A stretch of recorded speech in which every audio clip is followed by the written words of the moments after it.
entering Maximum Driftcast, the only drifting podcast hosted by a Spanish soccer mom, a 30-year-old silver-haired fox going on 60, and finally, a 200-pound bowl of spaghetti with chimichanga arms. The champions, we are the champions.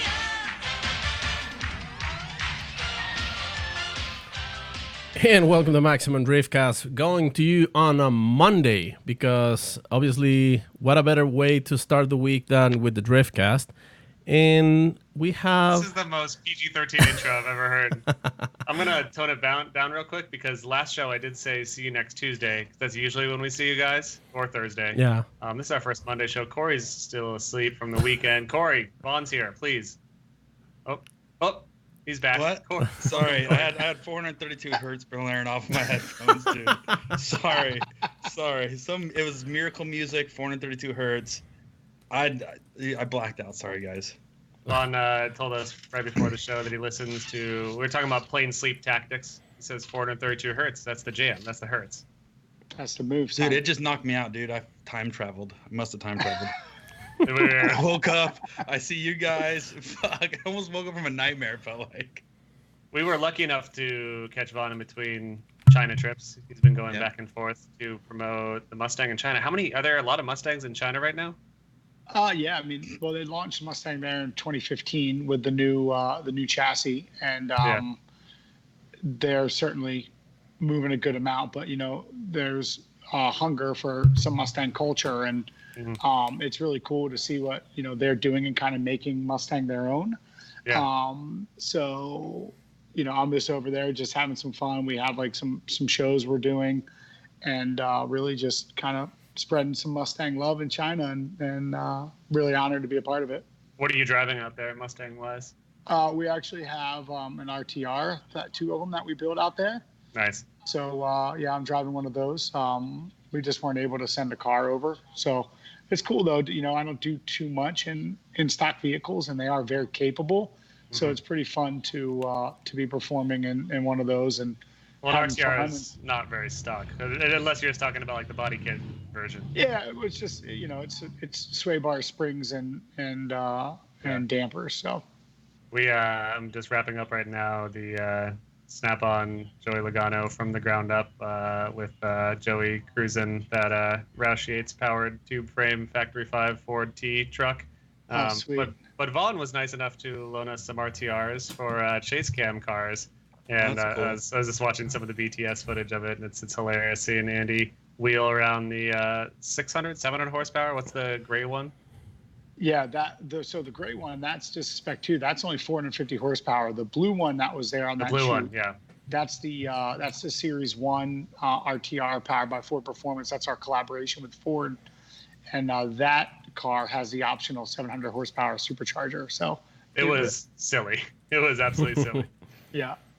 So, do you let these people drive these Mustangs? What do you mean? So when you have the cars in China, do you have is it like a drive and drive where random people come up and drive it, or? So my portion is like a show. So it's like the intro to the event, and like we do it a couple times a day. But they're letting people do line lock burnouts, drag launches, That's what I was laughing at. and donuts. They're letting people and it's either Mustang owners or like customers that or people that are very interested in Mustang, and they're letting them get in and teaching them how to do donuts. And nobody has damaged one yet, and I am shocked. That's incredible. Well, what's like the skid pad? Is it like K-rail? No, it's so small. I saw it and I'm like, somebody's crashing these cars. This is gonna happen. But they have a good trainer, and everybody's doing it. Like I've seen men and women getting in and just blazing donuts. It's awesome to see. So Corey usually blazes donuts in the morning. Oh, what do you smoke donuts? I've blazed a few in my time. I've seen it. Yeah. Yep. So are Mustangs becoming popular in China now? I mean, obviously, it's like now that it's a world Mustang. Well, now that Vaughn's going there, yeah. Yeah. Yeah, I mean, they're selling well for sure. And, I think Ford just kind of has a goal to, create some community and culture around it as well. So, they're just supporting it, just like they do here. Ford's very supportive of the passions around their vehicles, and it's obviously a business play, but at the end of the day, Ford to the core is about performance and fun, and that's why I work with them. So it's pretty rad to be in China doing these kind of things. I was so blown away by how beautiful and crazy the new Shelby. That was a Shelby GT500 at Goodwood. Yeah, that thing was, first of all, the most beautiful Mustang I've ever seen. And second of all, the things you were doing to it, going up his Grace's hill was just insane. We're actually gonna have one out at Gridlife. Ooh, that was my next question. Is are you going to be at South? And that is the answer, I guess. Yes, I am. Yeah, hell yeah. We're actually going to be bringing the GT500 and a couple other Mustangs out, doing a bunch of ride-alongs and such throughout the weekend for everyone that comes out. So I'm really pumped to put that program together. That was awesome. Before we continue the conversation, we should of course say thank you to our show sponsors. Gridlife being one of them. Gridlife South coming up literally next week. That's at Road Atlanta. Make sure to get out there, you guys. It is an awesome time. Vaughn just said he's going to be cruising around the coolest Mustang ever built, in my opinion, other than maybe the Pro RTR cars, but the coolest factory, if you want to call it factory, Mustang ever built. And then we also want to say thank you to Link ECU and AEM Intakes, and of course our Patreons, guys. We appreciate you guys very much. Let's get down to some FD, shall we, boys? Yeah, but just real quick, I'm still trying to figure out how to get to China next week. Mm-hmm. You want to come? You just dig down. Dude, I'm gonna find a way.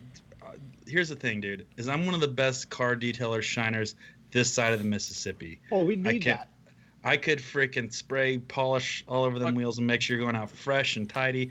Dude, but you hate flying. China's not ready for me, dude. 15 hours. I'm sorry, they have never seen a car this clean ever. I'll lay vinyl down if I have to. I mean, you could. Well, you'll take a cruise ship there. You don't I'll take a cruise ship. I'll take a boat. I'll take an aircraft. I'll take a hover plane. I don't care. I'm ready for China.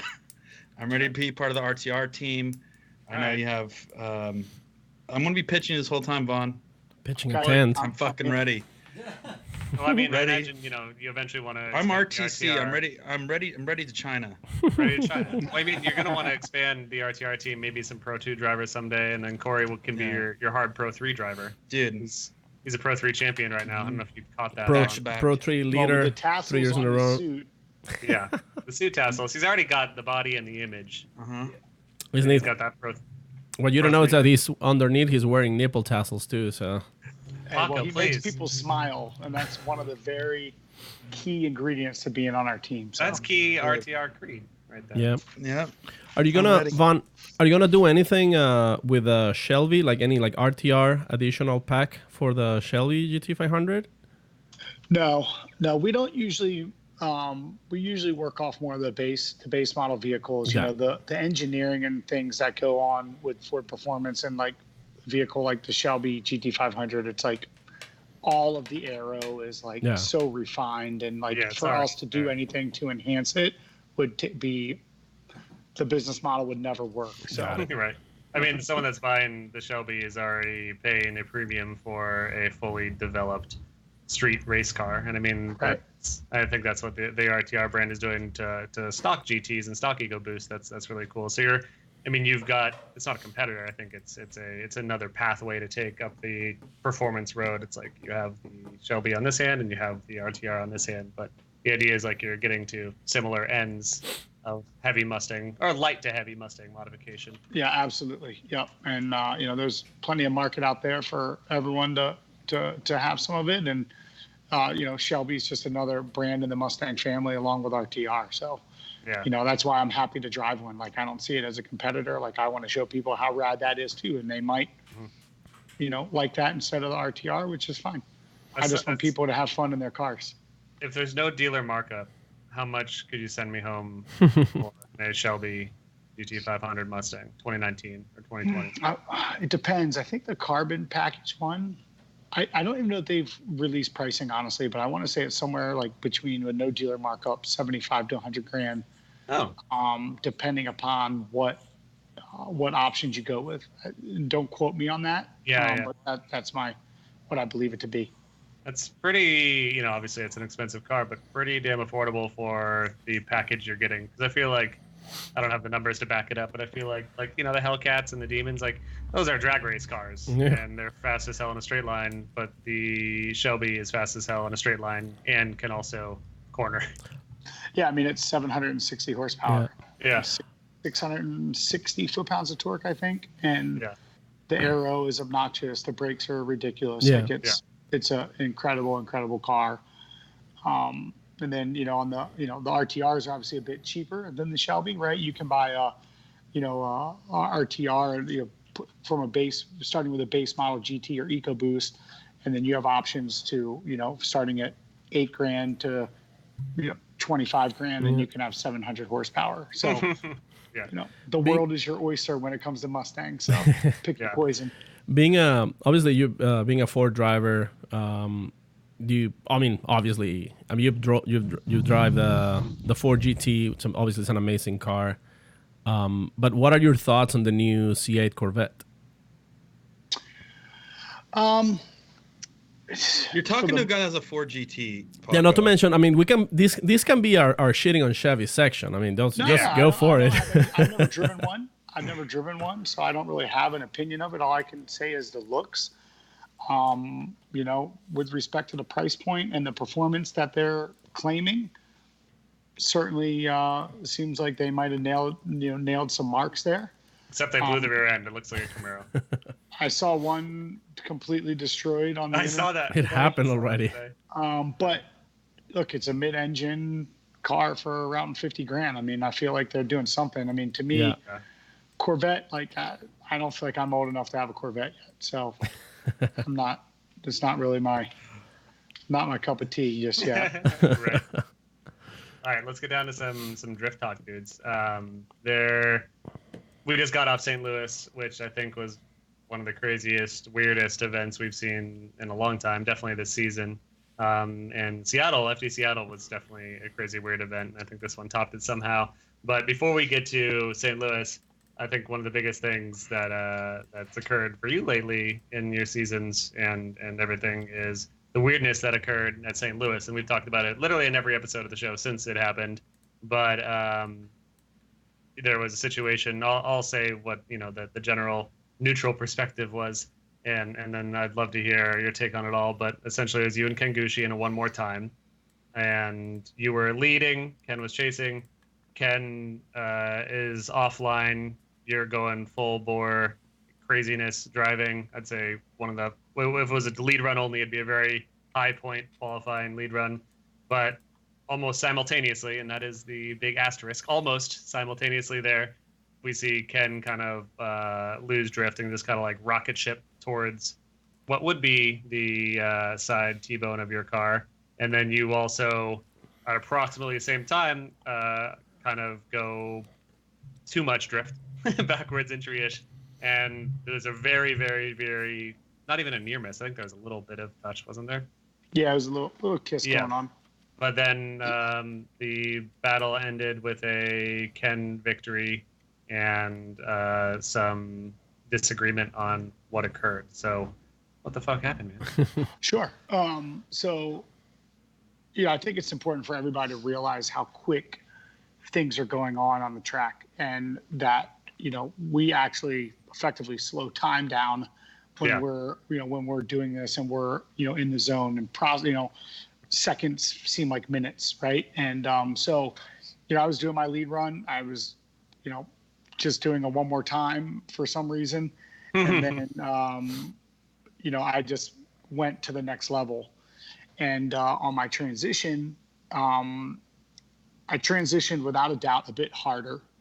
But as I was rotating out of the corner of my eye, I saw Gucci just completely offline coming at me. So I took a couple milliseconds before I picked the throttle up, just to assess this situation. And as I'm taking those milliseconds, cars continuing to rotate, and at the last second, I just stood on the throttle to save the car from a complete spin, and basically, drove in and basically just kind of met Ken. We kissed a bit, and then I had a opposite drift, and wonkily finished the course. So basically, my perspective was that, had I have just been like, whatever, here comes this car, stood on throttle, I would have got completely T-boned if I would have just went about my run.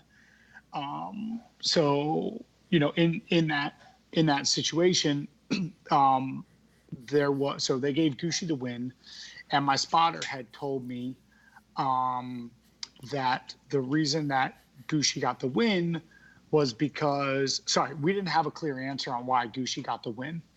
On the live stream and, live, Ryan Montaigne got on and said that they had said that I was going to spin, or they felt I was spinning. Yeah, they saw it as independent actions from each other. Right. And then when I went up to talk to Robbie, because I didn't, I felt they weren't hearing our protest, Robbie told me that it was because we opposite drifted. So the bottom line is I didn't agree with the call. I don't necessarily agree that the judges need to read your mind, but I think that, in a situation like that, they certainly could understand that, I saw Gucci pause for a second, which created some more rotation and just created some drama in general. Regardless, I didn't spin. I wasn't going to spin. In worst case scenario, I was going to hit the clip and carry on. But so after protesting after the event, I learned the real scenario of what happened. And basically they incompleted Gucci for obvious reasons, and they incompleted me for a unchaseable lead run. Irregardless of if he was chasing. Irregardless if he was chasing. At that point, he wasn't really in the chase. Right. And I don't, believe it or not, I don't pay attention to everything that ever goes on in Formula Drift. I just kind of live in my world and focus on what I do. To me, that seems kind of odd, but they did point out another scenario in which they did this. They deemed unchaseable lead run, and this also happened, I think, to James Dean actually in qualifying, where he ended up getting a 0 because of a very similar thing.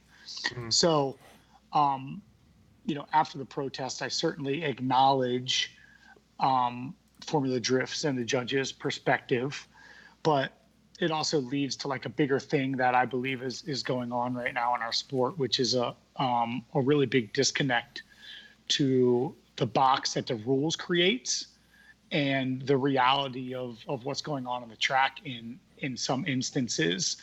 And it's a big challenge. I mean, this sport is still relatively young. There's still things that are starting to happen that have never happened before.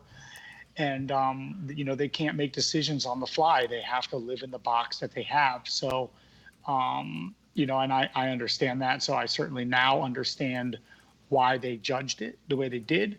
I don't necessarily agree with it, but my hope is that, these scenarios can create a better situation in the future. And, there's been a lot of weirdness this year with scenarios like this, that there's little things that the judges maybe they just don't see or don't acknowledge how, say, the lead driver's adjustment can create such drama for the chase driver. And I think, another instance in that weekend, if we want to talk about that, is the Forsberg-Chelsea situation. Let's get to that one, because we have 1,000 things to dissect. Okay. What you just said, and then Forsberg-Chelsea in Seattle also kind of then merges with you and Forsberg in St. Louis. So there's tons to dissect here, and I know we have probably just 100 questions on just what you've been said. And so before you open the Forsberg-Chelsea thing, I do want to mention, with all these things going on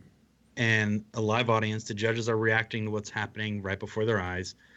Do you think this makes it more difficult to become a drift fan and understand actually what is happening and why people are getting swayed to decision? I'm trying to imagine if I'm coming into Formula Drift for the first time and I see all this stuff happen, do you think they're going to digest and understand everything that's happening, or is it going to make it difficult to comprehend what's actually happening on track? Because that's what I'm thinking about. I'm thinking about from a fan's perspective. They see all these things move on.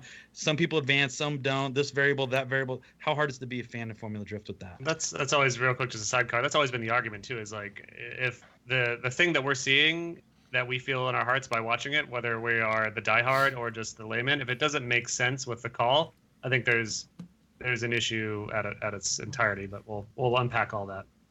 Sure. Yeah. I mean, I think as far as being hard to be a drift fan, I mean, I think the reason why we're putting all of these boxes and walls up with decision making is to make it black and white and objective instead of subjective, which in a lot of instances makes it easier. But when you get into this little minutia, these situations that only happen in drifting, it is a challenge. But I think like big picture, the way that things have been broken down and the black and white clarity, I think it is the way to go. But I also think that we need another layer now because of this disconnect. And I certainly don't blame the judges at all. This is just a result of this sport. And I think that in these instances, they need some more data, they need some more access, and maybe some more behind the wheel experience from somebody like Robbie Nishida or another driver that can say, "Oh, did you notice that? Like, here's another perspective of what could have happened here that caused that." So it's certainly, there's no easy answer, and it's something that, I'm trying not to spend a ton of time on to like dig back into, but I also kind of, I feel a responsibility to help the sport, and I always want to make it better. So, I'm certainly trying to figure out how to articulate it and have a real conversation that can be creative when I'm ready to try to help it. But, at the end of the day, it happened. It's one of those things that's quite a bummer. And like my perspective is I made a mistake. I was going to finish that run and I was going to hit a clipping point. Why was it deemed an unchaseable lead? Yeah, I threw a bunch of angle, but he was nowhere there to be affected. So how does that affect anything? I mean, if Chelsea was behind you, he would have just fucking hit you so hard. Maybe. Or if it was me behind me, maybe I would have hit him too. Yeah, you would have hit you too. But I would have got him all the way to the finish line at least. But the thing is that it didn't, and that didn't happen. So that's why, these black and white rules, which, yes, that is the big discussion, is like how black and white should the rules be, because it is a judge sport at the end of the day. And when we get too far into the black and white area, we get to the zero cones, the fateful year of the zero cones, which was, I think, the worst time in the judging in my time with Formula Drift. These automatic black and white, you're outs. And that's always the debate here is, yes, it is black and white, but it's still judged. And there needs to be room for error on the judge's side and room for error on driver's side. And in this case, the only people that know exactly what happened are you and Ken. And to that same extent, you and Ken were going off the milliseconds, like you said. And that's a discussion we have on the show often, is the milliseconds now. It's like, you were frozen in your driving brain and, you were making all those fast, A-tier drifter decisions in just such fast reaction time and such fast decision making that, you weren't even there even. You were just going off of pure instinct. Okay. And you are the only one that knows what you saw in your head, and maybe you didn't even consciously see Ken out of the corner of your eye, but you felt him there. You felt his movement, like you saw a flash of a single frame in your eye, and you made that decision to turn in or turn out, whatever well, on that too, Sam, it's like, as a driver being Vaughn, you're aware of the situation that other drivers in at all times. Like, you have a good judgment of speed, good judgment of what your vehicle is doing. So when you see somebody like a driver at a high level, at that caliber, by seeing the direction, what they're going, and how fast, you could see the risk as it's coming at you. It's not like it's catching you blindsided. It's you can see what's happening before it happens. And it's precognition. It's like a lot of these drivers, it's like they're driving through the smoke at St. Louis, which is incredibly smoky.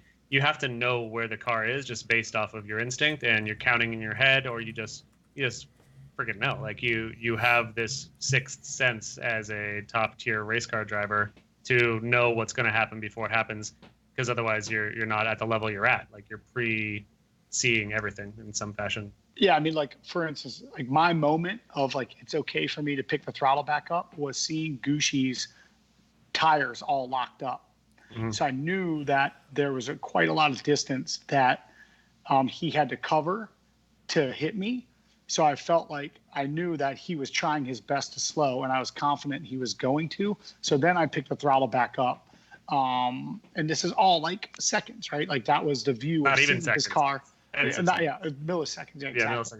Milliseconds. You know, so I knew that I was going to be okay, and it wasn't going to be a gnarly T-bone. But if I'd have picked the throttle up sooner, it potentially could have been. So it was definitely one of those split-second things. I mean, very similar to like when I totaled my car in Texas. I was going straight for the wall, and if I didn't, in the last second, pull my handbrake and rotate the car backwards, I would have been extremely hurt because I would have nosed straight into that wall at 60 miles an hour. So these kind of things happen. I'm grateful that I have the reaction and the skill to be able to assess that in the heat of the moment. And unfortunately, you know, this time it is what it is, you know, right? Yeah. I mean, it happened. I just want, you know, always want to be able to learn from these things and always want the sport to be able to progress, because this was like a really weird situation. Yeah. So, you know, but I also believe, like, if Gucci was right on my door and we finished the run, and, you know, I put big angle in the car and, you know, slightly over rotated, but still pulled it off and it worked out, and Gucci was right there, we would have had a judgment. It wouldn't have been an incomplete, is I'm pretty convinced of that. But again, you know, like, if this, then that, who knows? Like, the bottom line is, you know, the judges did their best job at deciding it with the you know, the box that they work in, and you know, it happened. So hopefully we can you know, figure out something better for the next time it happens. I think one of the things that a lot of people underestimate is like the whole driver reaction time. Like, obviously you guys are capable of coming up with like a quick decision, but that quick decision doesn't always mean that was the right decision. There's cases where I think, for example, one of those cases where like you see a car suddenly appearing in front of the smoke, and, you know, like, some people try to make the quick decision of like downshift, brake, counter steer, and, you know, like, there's an impact, and a lot of people's like, oh, these guys are capable of reacting so fast, and this guy couldn't react the right way. And, you know, so it goes both ways at the same time. So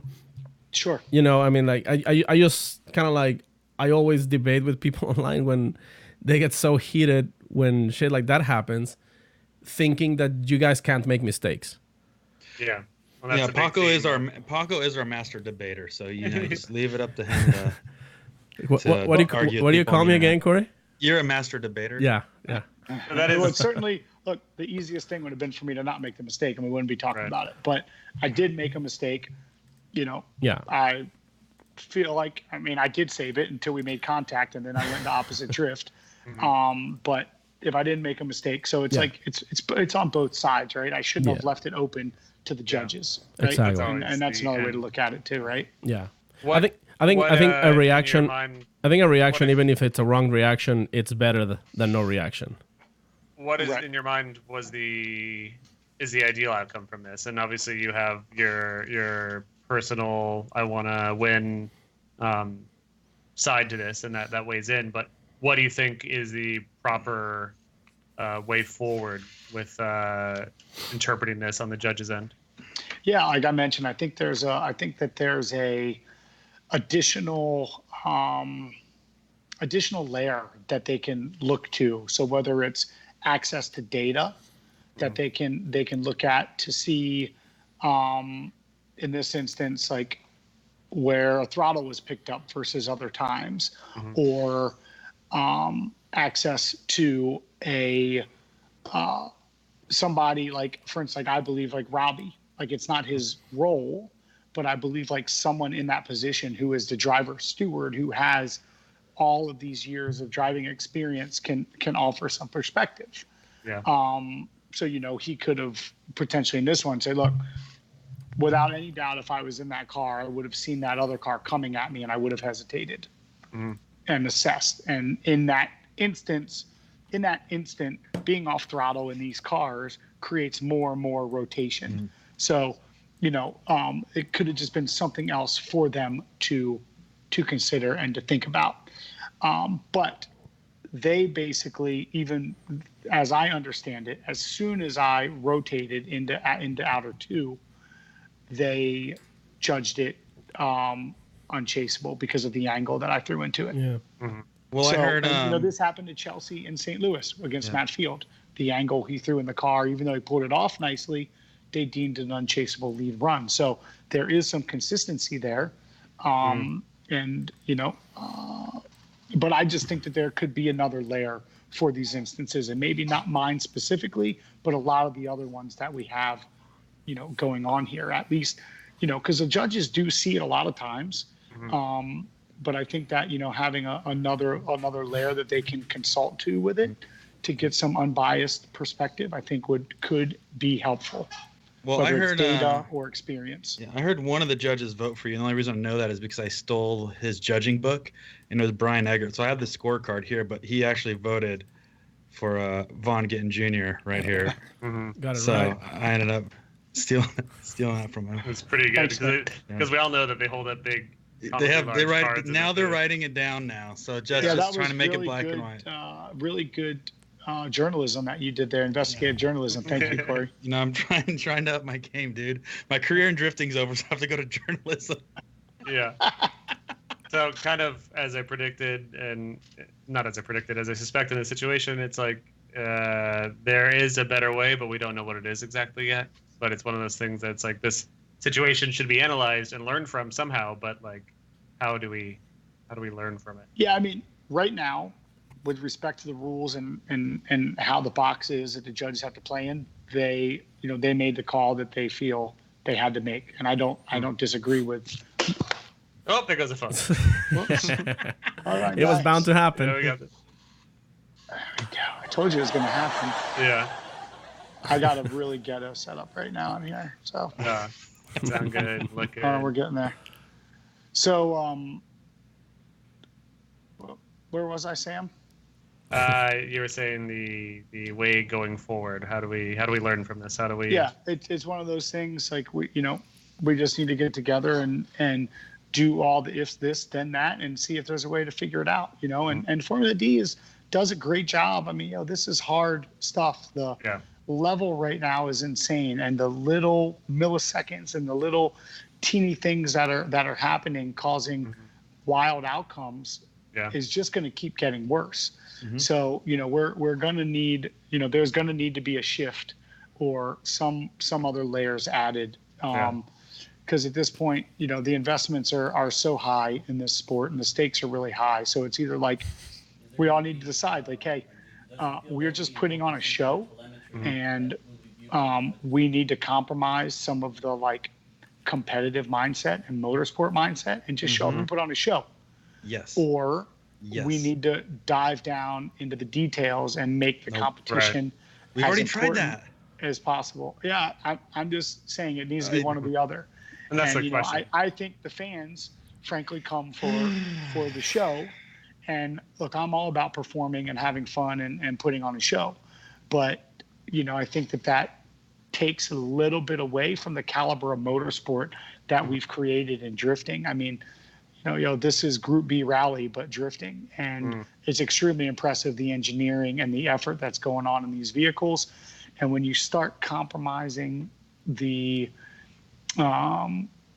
competition element, it loses a bit of credibility.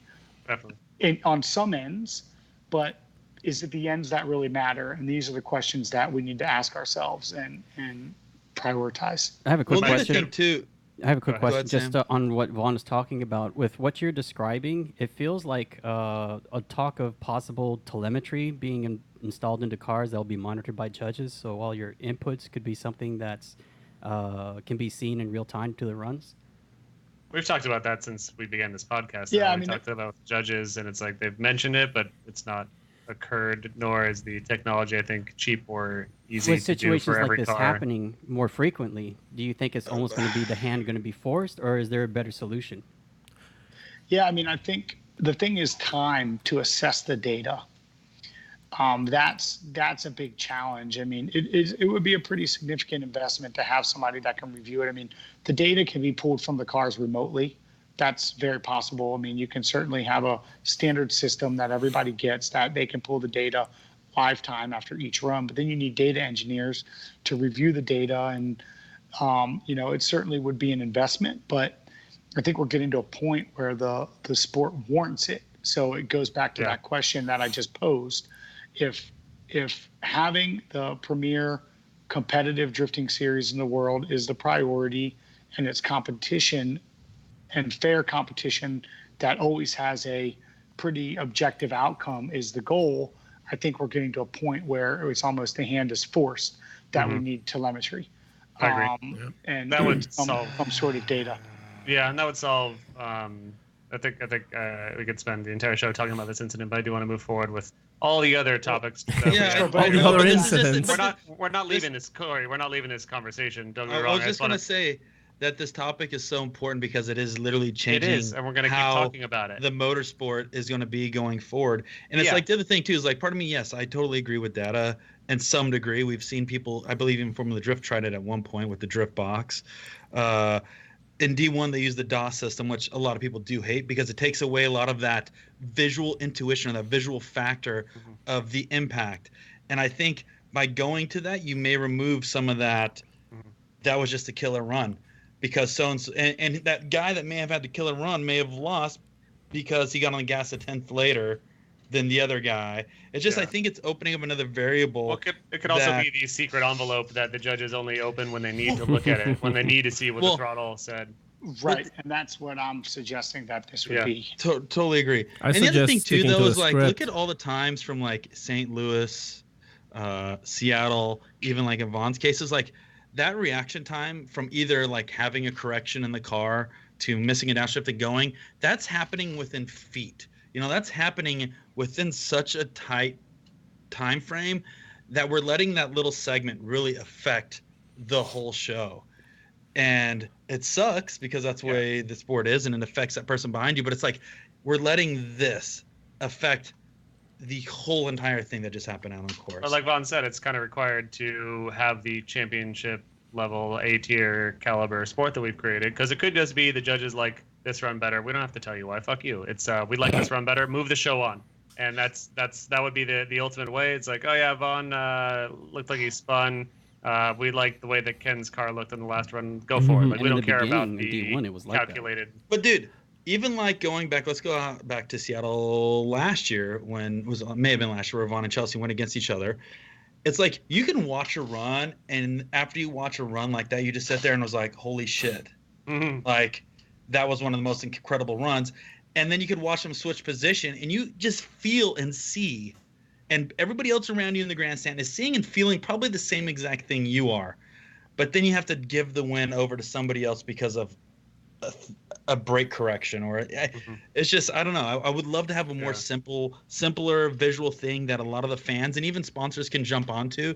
Unless they make it more, once again, like Vaughn's saying, a more transparent where we can actually go to something and give this is why, this is why, this is why. Because the thing is judging is still kind of vague in some degree. Like they give criteria, but then every now and then you get to slip this in. This is why. Yeah.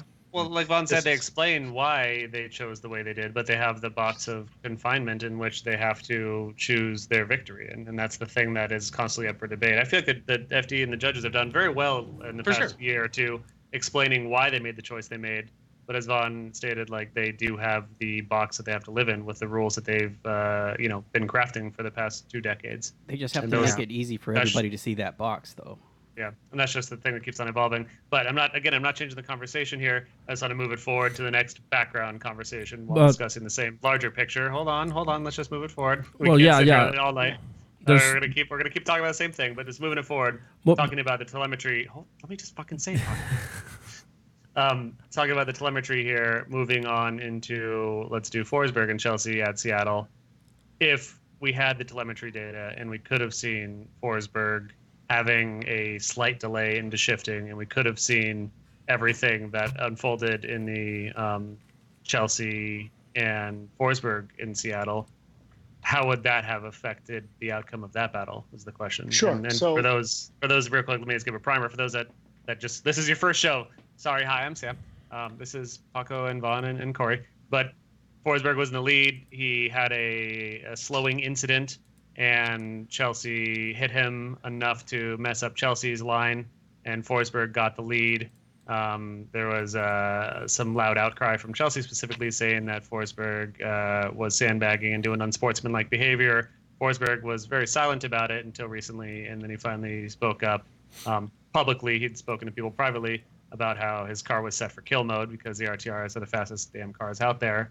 And as a result, there was a misshift, not exactly in those words, but a moment that caused this deceleration. But if the judges could have been privy to that, maybe it would have been a different decision made, and that's the big question. Sure. Yeah. So, I mean, and that, just to clarify for everybody, I mean, I spoke with Forsberg about it. Obviously, Chelsea's my teammate. Chelsea has his own perspective of Forsberg. You know, he's run him a couple times and made some contact with him. And from Chelsea's perspective, like, this time was it. And Chelsea was pretty upset about it. Personally, you know, I've known Forsberg for a very long time. I've never, ever thought of him as a dirty driver or seen him do anything dirty on purpose. That being said, he's not perfect. You know, he is good. He's a 3-time champion. And I think when you get to this level, people put you on a pedestal and expect you to be perfect. And I think that's a lot of his demise right now with the drama going on around him. But in general, he's a good dude, a serious competitor. And in this instance, he had his car extremely hooked up, and he was running through his normal timing and his normal muscle memory. And when he picked the throttle up like he normally would, the car bogged down. So when the car bogs down, it kind of falls on its face. So he had to very quickly downshift to get the car lit back up. And that slight bog down was at the exact moment when Chelsea picked the throttle up so that he could stay on Chris's door. And that little millisecond created the impact, caused Chelsea to, you know, the impact, I think, bent the tie rod or broke a tie rod, caused Chelsea to spin. And, you know, that was all she wrote. You know, in that instance, I was up there because I was actually talking to Robbie about my situation at that time. So I was at the judges' stand at their perspective, and I clearly saw the loss of momentum from Forsberg's car. Again, same vantage point. I clearly saw that loss of momentum. So in Chris's defense, that's on the judges. Like, they called him the winner. Why did they not see that loss of momentum? Could data, could another layer of a Robbie Nishida or other, you know, experienced up-to-date driver been able to point that out to them and said, hey, that just happened, that caused that, there's no ifs, ands, or buts about it? What's Forsberg supposed to do? Get out of his car, walk up to the judges stand and say, hey, that was my fault, you need to give him the win? Like, you know, that's not the responsibility of the driver. So, you know, he fully admitted that he made a mistake, or that it was a mistake, and that he acknowledges that it probably caused that. And, you know, in this instance, like, that would have changed the outcome. So, you know, once again, going back to these scenarios, you know, what do you do? How do you deal with it? Yeah. But that's the other thing too. If that the roles would have been reversed and that happened to Chelsea or happened to you, would you guys gone up to the judges and said we had an issue with our cars, give it back to their team, or you just sit there and be like, whoa, caught me off guard. I thought we were going down. We ended up. Maybe they saw something different somewhere else on the racetrack that bounced off. You know what I mean? Like, nobody. It's not Forsberg's fault, but nobody would do it. I know. This is drifting. We've been doing it for a long time. You get some, you win some, you lose some. But the point is, for that to end Chelsea's weekend, the investment that's made for Chelsea to be there and to have that end his weekend, the stakes are too high. It's Formula D's responsibility for these things to not happen. And I don't have the answer as to how to make it not happen. It's just that everything, the stakes are too high. So something needs to be figured out to support this, you know, to have something that it can be reviewed.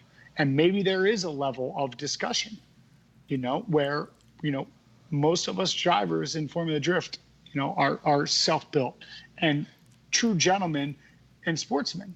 And, you know, not everybody's going to lie about the situation. I bet you if they came on and asked Forsberg, hey, did something happen right there? He probably would have been honest about it. So, you know, I'm not saying that's the way to deal with the situation. All I'm saying is that that situation shouldn't have happened. And for bottom line is, it's an acceleration. It's not a decel zone, which means the vehicle needs to maintain momentum or acceleration. The reason for that is so that the chase driver can be confident to be on the throttle and not reactive to a vehicle, so that we have certain areas on the course that a vehicle is expected to maintain, if not be accelerating. This was one of them. The car did not maintain acceleration, did not accelerate, and there was impact. Cut and dry to me. And we have the new idea for what the perfect chase is. It keeps on evolving as drivers evolve, and as the Warthouse dudes enter the picture. The perfect chase now looks much different than the perfect chase 3-4 years ago. And the perfect chase is now so heavily reliant on the lead driver being 100% perfect. Otherwise, you can't do the perfect chase.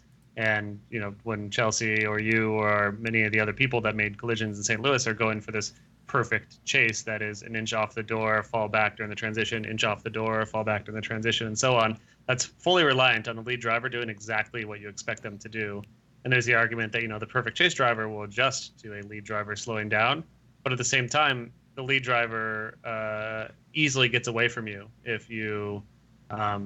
if the lead driver slows down unexpectedly, you slow down, and the lead driver picks back up, you're in the dust, obviously.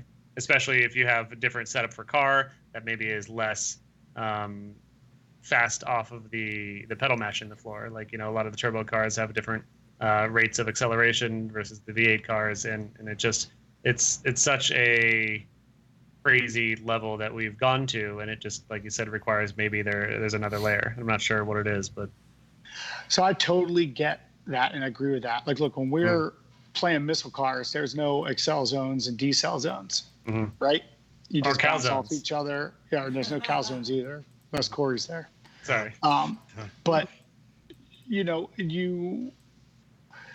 in Formula Drift, where there is acceleration or there's deceleration zones, again, you plan your chase based on that. And if the lead driver, his job is to run a 100-point qualifying run, that qualifying run, follows those rules of the acceleration and deceleration areas, and that's how you strategize. So you can't all of a sudden just be slow or off throttle and not be maintaining or accelerating. I'm not saying Forsberg was off throttle. I'm just saying, speaking in generalities, not Forsberg anymore, just generalities about how this works and how you strategize your tandem.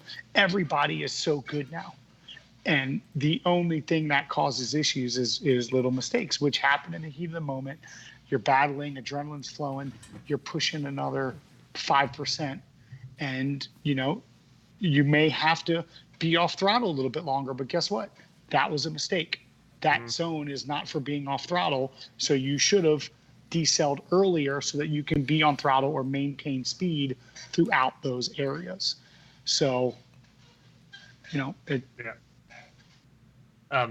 want to continue that discussion, of course, with talking about then St. Louis, but Lonnie's still there. It looks like I'm gonna try to get him again. Hold on. He's he's right there. All right, so I want to continue that discussion. I actually have my phone turns off screen time to save, so I don't sit on my phone until 4 o'clock in the morning working. I have my phone shut off at 11. So. We have a couple super chat questions we're going to get to in just a moment. That's if you're listening live, you can get in on super chat, and we'll definitely make sure to address your question before the end of the show, or comment, or whatever you have to say. And then I want to talk about the same conversation once again, still going on in St. Louis. But before that, fortunately, it was something we did have to mention because so many people publicly and privately messaged us about Chelsea's reaction to Forsberg. And, from many different sources, people were saying that Chelsea blew up in a ungentlemanly way. And, obviously you want to try to be Switzerland in a situation between one of your longest buds and, I don't want to say employee of yours, but your teammate. He's part of the RTR umbrella. What do you think about that situation? Was it as bad as you can't obviously guess, or you can't state if it was as bad as people said because you don't know what people said, but a lot of people were saying he said some messed up shit, for lack of a better term. Yeah, look, at the end of the day, we got to remember words are words, right? Yeah. But Chelsea, like I mentioned, Chelsea's had some contact with Forsberg this year. I think 2 other times leading up to Seattle. So it created a perspective, the perspective that he has of Forsberg and his character on the track, which I don't agree with. But, everybody's entitled to their own perspective. And, Chelsea did go and have some words with Forsberg. He was heated up and, like they say a lot of times, 3 times the charm. And I'm not condoning it or, it's not. But I've also, been in the heat of moment and made some decisions that, are arguably maybe not the right decisions, but in the moment it felt like it was the right thing to do. We talked to JTP last week, so that was a fun conversation to be had because you and him have a good history together in that regard, and he has a history with Daigo in the same regard, not the same, but similar on the track intensity. And then, like we mentioned previously, there's the one round and you're done. Like everyone's weekends are all based off of these milliseconds, and I see why Chelsea would be very upset, regardless of if he was correct in his being upset or not. But that being said, it seems like he did some unsportsmanlike things. Of course, he was. I think saying, anything. Yeah. And anything like that, going to talk to a driver, with that tone, and that is arguably unsportsmanlike. However, everybody needs to remember that all of these things happen out of passion. I think we all need to remember all these discussions, all of the hate from the fans and the love from the fans and the argument and us talking for 20 minutes about how to fix things is all because of passion. And passion's a very strong thing. And this is one of those unique sports that everything is accessible and everyone sees everything. But I mean, how many fistfights have you seen on NASCAR Row? I know. How many of these situations? Like, I'm not saying it's right or wrong, but these things happen. And people love it when it happens. Look, Chelsea went and talk had about some, it for 4 shows. had some words, made himself feel better, and certainly not the greatest, smartest thing to do, I don't think, but it was what he felt he needed to do, and he did it, and now he's going to deal with the consequences, throughout it. And, it is what it is, right? We all make decisions. Yep. But at the end of the day, it wasn't like, it was passion. It's not ill intention. It's not, you know what I mean? Like it was something brewing, and he finally blew up. It was 3 times in a year and very similar situations. And he has a hard time acknowledging that it is anything other than on purpose. And that's Chelsea's perspective. And I think hopefully one day him and Forsberg will chat. I think Forsberg's offered to send the data to look at it so that he can, be shown that he's not, a purposeful cheater, and he'll show that there was a, slight misshift, a bog, and then a shift. And, if that's what somebody needs to see to understand it, I can watch the car and see what happened. I get it. But, again, heat of the moment, things happen. So I'm not justifying it. I'm not saying Chelsea did the right thing, but he did what he felt he needed to do. And, perspective is an amazing thing. Yeah, as you kind of halfway answered it, but I was going to ask if there was any sort of olive branch extension, or we have an active beef still between your boy and Forsberg. If there's been an attempt of communicate and ease things, or is it a thing? Yeah, I don't think that there's been an attempt to ease it. I had some conversation with Forsberg for a while after St. Louis about mine and his incident. Chris and I are great friends, and I certainly wasn't going to let something like that cause any drama. So, but it's a different level, with me and him versus, he and Chelsea, who are acquaintances, So things get dealt with. It's easy to assume things, going back to the JTP thing, I felt JTP was just hitting me on purpose. Like that was my perspective because it was happening. I'm like, and then he hit me in the last lap of practice. Yeah. And I'm like, okay, enough's enough. And I got pissed, and I kicked his car. That happened. And was it the right thing to do? Probably not. Was it representative of the kind of person that I am? No. But like, I'm tired of getting hit. So these things come out. And again, it's passion. You know what I mean? It's not like, I went and strangled the dude. It's just like, you smashed my car. I'm going to at least hit your car real quick and make you think about it. Not that was the right thing to do, but that was my perspective and how I chose to deal with it at the time. And again, by no means a role model type thing to do, but I don't know. we're real dudes and we get angry and things happen. Yeah. Well, it could be let's worse. do- You could be like me, Vaughn. I was the first driver to ever be kicked out of Formula Drift for dirty driving. I don't know if you know that. That's why I haven't been back, because they permanently banned me. I'm the dirtiest driver you'll ever meet. I promise you that. Like going off track too much? Dirty? Dude, I will brake check, brake necks. I will gas when you're supposed to brake. I'll throw things at you. But yeah, I'm not allowed back in Pro 1. You got like anymore. a laser where you're like shining in the dude, reverse of people's eyes. I have a laser. I have a taser. Just I'm don't sorry, get. Vaughn, I apologize for Corey. He doesn't read so good. I don't read. But what happened was they actually disqualified him for dirty dancing. That's what I do afterwards to make up the money I just lost. Trying to go drifting. It was the dirty dancing was the problem that they had with him. But before we go on, we got to talk St. Louis for sure. We got some super chats that we want to answer here. Logan Cole says, at the gym while listening to the stream, was wondering, will RTR... Oh, good job on the gains, Logan, by the way. Hope you're swole. He was wondering if RTR will ever make available angle kits to the Mustang drift market like JTP does. We don't have any plans to do that. Boom. There you go. That's a bummer.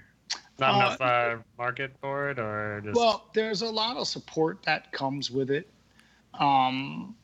It's not like our solutions are not just a bolt-on solution. This stuff needs to be adjusted and set properly, and the focus of that kind of customer support is not our business. So, we focus on,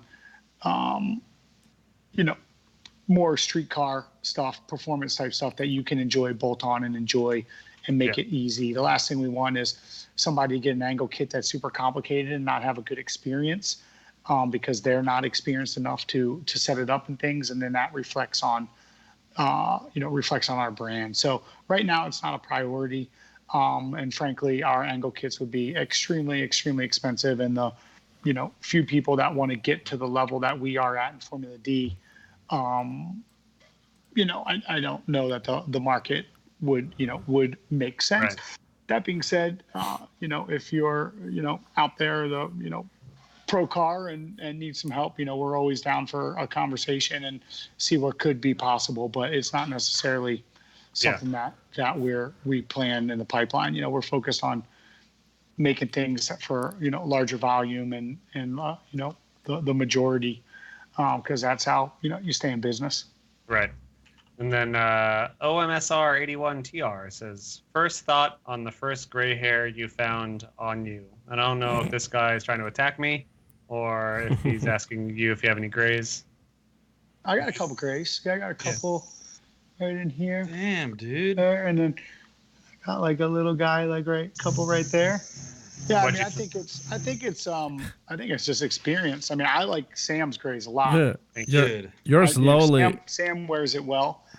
I'm just curious what they're from.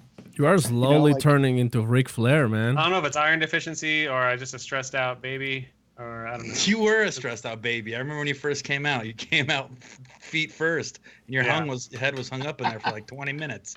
Well, I Yeah, saw so boner To answer your goes. question, no stress. It freaked me out. Life. Yeah. Obviously, I lead a pretty stress-free life. I'm just chilling in Illinois. I just pretty much do this podcast once a week, and I'm out. You live in California. You're right by the beach. I'm just hanging on the beach, man. I ain't got no worries. I've seen it. Yeah. Yeah. All right. I've been hogging the mic, of course. Let's talk about St. Louis. Corey, your pocket. Yeah. Let me start off with St. Louis. Yeah. I want to ask my buddy Vaughn here a quick question that's been marinating in the back of my head for a little bit. It's been marinating as I look at this beautiful man ready to fly to China. What do you think of the track layout? Was it good, bad? Would you do it again? Should they change it? The only reason I ask that is because I've heard mixed things on both. I actually heard more people not like it than do like it. Yeah. Also, we also heard, and you can confirm or deny or say nothing, from a little bird that not even FD desired this layout, and that it was kind of made without consent. Have you heard anything on And one other thing, Michael Essa was testing the track in reverse later that night, just to let you guys know that. Yeah, he put the car in reverse gear and drifted it backwards. No, they actually started on the bank and ran reverse course, and it looked a million times better, by the way. But anyways. Yeah, that was actually a concept that I was talking to the track owner about. So first of all, first question, what do I think about the track layout? I don't think it was a good representation of the level of drifting that we're doing. I think if we're going to run that layout, we should have started at like the start-finish line at the pit and entered at like 100 and double apex that first entry and then ran the rest. Yep. I just think that it was Slow? slightly slow and amateur for what the level that we're running at and the capabilities. But yet everyone was still hitting each other and exploding, and because it was still too technical for a lot because of the speed up, slow down, in my best guess. But Right. So, well, first of all, there's only really one line, and you had to hit everything perfect to make it all work. So it was a fun challenge. Like, I enjoyed the process of learning the course and getting good at the course. Like, that was fun to me. But for competition, it was very challenging. Frankly, I think it ended up, and the competition was way better than I thought it would be. I think that's a big testament to Formula Drift drivers and just making anything work at all times. But I do think that it was less than ideal. The entry was just a quick hit and then a quick slowdown and then a big acceleration through Gapplebee's alley, and then, and then another slowdown to a hard acceleration out. So, it certainly was a unique track for what we've seen, but I think that, a place like St. Louis, like that, with that infrastructure, I feel like this should be like another Irwindale. Like it should be figured out now. Frankly, they had a local Pro-Am driver and Pro-Am car test it, and I think that's kind of why we ended up with what we ended up with. Yeah, because they did test what you saw Michael Essa try, but his car could not handle that transition off the bank onto the flat. In comparison, the Pro 2 guys seem to be doing a little better, probably because their cars are a little slower, maybe? I mean, I wouldn't say better. I'd say the runs, there is less impact with other cars, but that's to be expected with a little bit of a lower level of driving. They Still weren't very as high close. level. Yeah, Maybe their line worked, but they weren't as close. A lot of the pro cars seemed too tight for a lot of it. Like, your setups are for, not even the adjustability of the cars, but like your cars are all kind of built for a different style of track in general. And granted, a lot of guys tuned their suspension and power to try to accommodate the track, of course, but I think your cars were too fast, too tight for a lot of the things the track threw at you guys. Well, there was 2 straightaways that we were trying to turn into turns. Yeah. So that was the big problem, right? Turn 1 was barely, outer zone 1 was barely a turn. And then the link between inner clip 1 and touch and go 2 was effectively a straightaway that we were, linking. So it was less than ideal, but you have to give the hats off to St. Louis for making the effort. Frankly, I feel like they just didn't have the right people there testing it and showing them what could have been possible. And I was like, why didn't you bring one of us pros out? Why didn't somebody make the investment to bring a pro and a pro car out? No disrespect to the Pro-Am driver who tested. I'm not sure who did it, but not the same. We're trying to make an event and be pro. So why didn't that happen? So, but they, so Michael, I actually was going to do that test as well, but because of some things that happened to my car against Peter, we wanted to make sure we got to assess what it was and not put any more wear on it so we could pinpoint it.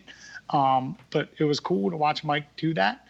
My only concern with running that bank is the fans right there and the amount of smoke. So, we'll see what they decide. I think higher entry speed coming from the front pit and running that route will work good. But I do think the ideal scenario from excitement and course layout would be running that bank and dropping in and running it reverse. It would be ideal as long as we can, make it work. Even on the Formula Drift Instagram story, a couple people said their highlight of the weekend was watching you drift the bank on the exit. It's That was like, so fun. you know what I mean? It's like people are waiting for that, and instead we got a tight little road course that seemed very unorthodox of stretching that middle section out, which was such a very narrow line that you were almost single file line going through there until the transition. That's when you can finally settle in. It's like it just felt very unorthodox watching it, that I was like pretty bummed about the track layout. Yeah, last because- year's track was rad. Dude, Yeah. that's exactly what I said. I would say it was one of the faster tracks. The entries were gnarly. Chelsea had that gnarly backwards entry against Matt Field. It was a very memorable track, and so many things happened there that But it definitely favored fast boy cars. But that's what that whole. If you're not a fast boy car in Everybody's car is FD, fast. yeah, Yeah. Every Yeah. car is fast these days, but the You problem have was the to. spectators. The cost of building the bleachers needed was obviously more expensive than paving a track. So, but I gave them some other ideas. Like, for instance, where we came out of Inner One, if you look at an overview, there's the basically the road race, like the traditional oval, like inner bank where they would come off and go to pit. You know what I'm talking about? Like where we ran out of zone 2, there's like 6 feet of grass and another piece of asphalt. So I suggested that they connect that, come out of Inner One, basically go over the grass, pretend it's asphalt, and then connect a nice sweeper, a bigger sweeper, and it would be way better. So the good news is Chris Blair, who runs that place, is big idea guy, and he wants to make it happen. He wants St. Louis to be a staple spot for Formula Drift, and he's willing to, seemingly they're willing to make the investment to make it right. So I have positive, very optimistic about what we're going to go to next year. That's the kind of track owners we need, of course. Yep. Paco, you got something? There's a super chat question. Yeah, that's unnecessary. Oh, no, it's 100% necessary. This one is from Marcin Rokiki. So, Vaughn, what was your reason to fire Sam? It's because he's annoying too much and cutting everybody off always. Not allowing you to finish sentences. Very good question, Marcin. Thanks, Marcin. We actually love Sam, but we needed more Sam, and we couldn't get more Sam, so we had to make our execute him, make a move, and we built a really great media team in house, and we still work with Sam on special projects when we need to bolt on to what we've got going on. So Sam's been very involved in a lot of the bigger projects we do as well. So I don't think he was fired. I think he was just transitioned to another role. And Danny, the full-time media dude you have now, is killer. So yeah, he's amazing. It was a funny joke, Marcin, which we do on this show. You piece of shit. Well, now everybody knows. Yeah. St. Louis, going forward, I mean, you discussed kind of what the track should look like. What do you think? I'm trying to think. Like, there is no way to avoid Gucci dumping oil on the track. Where does Gucci dumping at all? Gucci dumping. I mean, I feel like that kind of screwed up the rest of the runs for the night. I think it definitely had a play in Forsberg's and your battle, and could have had unknown variable in a lot of the battles. Like, is there a way going forward for that? Like of getting an oil slick cleaned up all over track? Like, it was already like a 45-minute delay to just put the kitty litter down. Like, should they have had someone doing burnouts over it the whole time? Like, should they have gotten all the drivers eliminated thus far to go out there and like drift it off? Yeah, I mean, that would have been the best case scenario, without a doubt. Yeah, because I think a lot of people don't believe that the track was slippery. And I mean, there's the guys from Daily Driver Media put together a video of like 8 different drivers washing out on that last hairpin. everybody getting hit, and like it's just there it is. Everybody is going out of control, but like a lot of people still like no. By then that oil slick would have been dried already. That dust is it doesn't make it slippery at all.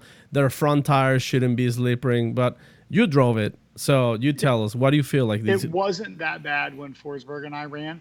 I was the second battle. Forsberg, I think, was the first battle against Austin Meeks in it. Top 32, right? It was top 32, right? Yeah. Yes. Mm-hmm. Top 32 was a little slickery, especially that turn. Like there was not much traction. Top 16, it was pretty fine, unless you weren't on the line. And I think that might have, frankly, I think that Forsberg was expecting it to be worse than it was in the top 16 based on, what he told me and based on his feedback.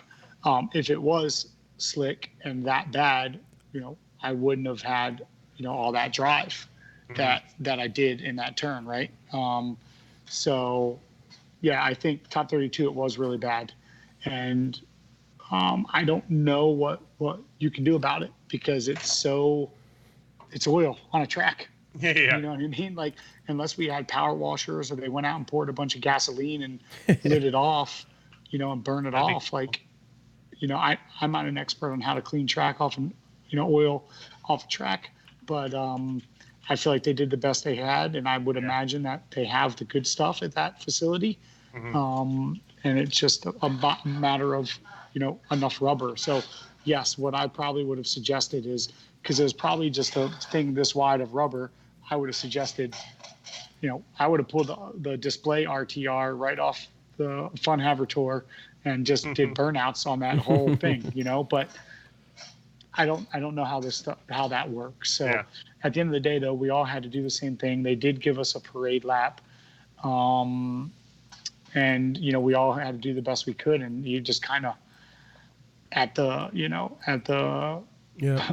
mercy of the universe if it wants, at that point. Yeah, seems like Ken Gucci was very, very, very apologetic about the incident, even though obviously we know it wasn't his fault. He didn't decide to spill the oil, But I mean, you can tell he felt bad, because I think that definitely was one of the big reasons why this round got even harder, even more difficult.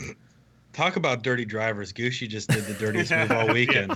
He had his Batman button, his oil slick, just to scrub everyone else. What do you think of? I think that the Drift Masters does it, but like for when there is a huge cleanup incident like that, or when there is a big battle being deliberated, or you've got two drivers up in the booth yelling at the judges, like, should there be like a sideshow going on? Should there be like stunt motorcycle dudes? Should there be the dudes that already got knocked out doing some triple donuts? Like, I mean, I think that there should be anything to keep the crowd entertained, right? I mean, at the end of the day, they're there to watch a show and have fun, and frankly, they don't give a shit if we're driving in right, slick or not. You know, like they want to watch a good show and they want to see their favorite drivers throw down. Yeah. And I mean, I think that anything that's going to add to the entertainment value of Formula Drift, should be good. I think I saw. I got an idea. We sent Corey. I'll go out there. I'll pop wheelies. I'll do burnouts. But what should happen is once we get a large enough field, we should actually make that window of time a last chance qualifier to get back into the top 32 bracket. I like the idea of double elimination. Dude, that would be killer filler right there. And it would give somebody a chance, instead of making their weekend super short, to fight their way back in. It'd create the underdog vibe. It'd create some dude that worked his way back in. Your weekend's not over. Because I'll tell you what, I've been on the receiving end of being knocked out super early plenty of times. And for me to go back out there and try to work my way back in, I think would seal the deal. And especially give these rookies more times, or these guys more times, to do some more driving to get better, to hopefully... Wait. Just to clarify what you're saying, Corey. What? Are you saying that we have a time during Formula Drift competition where we pour a bunch of oil on the track and then we send the guys out and say whoever makes Well, it what through the about course is just back the- in. What do you? Yeah. We could do that. Oil slick I'll just drifting. fucking oil slick Gucci's car up. It makes it easier for myself with a low horsepower car to go Mm-hmm. out there and drive, and then I'll dry it up for you guys. By the time I'm done, you roll back out, do the whole RTR show, roll out both rigs, have your whole team out there saluting the flag, and then we go back out to drifting. I think the problem with the sideshow too is that a lot of these No, times but when the track halftime. That's is for full, halftime. That's Yeah, for halftime, halftime. sure. That's A the lot of hour and a half, times- 2 hour window for halftime. You could be doing LCQ or keeping the fans engaged on what's happening. But halftime, they And want the it's fans to there go to- in the pits anyways and watch they're the there for sponsored 12 halftime hours. show. Yeah, You should do like trivia, like in a bar. All right, so because that's real exciting. 1975. 1975. Who was the I mean- first drifter to enter and America? the winner gets a gift card to Panera. But the serious reason for I think why they don't do a sideshow type stuff is because a lot of times when there are incidents, the track needs to be cold for safety workers, for track workers, and all that. But it's one of those things. It's like, yeah, there's cool ideas to how to solve it, but sometimes not as easy in execution. But I think that when there are those 45-minute delays, it should be something for the live stream fans, for Well, the okay. live fans, like they're We Hold haven't on. had this happen though in how long? I mean, Yeah. that was a big freak incident. Hold on. yeah. This isn't Do you- like an every weekend thing. Do you guys remember watching the FIA drifting championship 2 years Yeah, ago? a little minivan. They had the Never heard of minivan it. that did a stoppie, and the dudes would come up and sweep the track, and they had like the 6 turbo 2J 240 that went out there into donuts. Like it's like, all right, guys, and action, oil's down. They just go out there and fuck off for Or how like a for an hour, and like then a come back. recreation of the Confederate battles and But it's like That'd be going back. cool. The But Battles of going War back reenactment. to Yeah. the halftime, I think what something local, do- you know, like for example, what's like a local thing in St. Louis, you know, like that just bring Crack? some. Nothing. what did you say, Wasn't there like Sam? some battle or something like the Battle of St. Louis? I don't know. I heard Sam say something. I did. Yeah. I sneezed. It's fine. Do you want to hit any more questions before we hit the grams, boys? No, let's give. All right. So we're gonna hit some Instagram questions, but also if you guys are in YouTube or Facebook, feel free to ask a question. Or if you want to make sure it gets through, hit that super chat button, and we'll make sure to hit your question. Well, let's load up them grams. We asked our Instagram audience, "What do you have to ask for Vaughn?" And we have Alan Union. This is the first one that stood out here. Thoughts on the Mustang SUV? Would you rather turn it into a drift car or a monster truck? I think he assumed. Is there a Mustang SUV coming out that I'm not privy to? There is.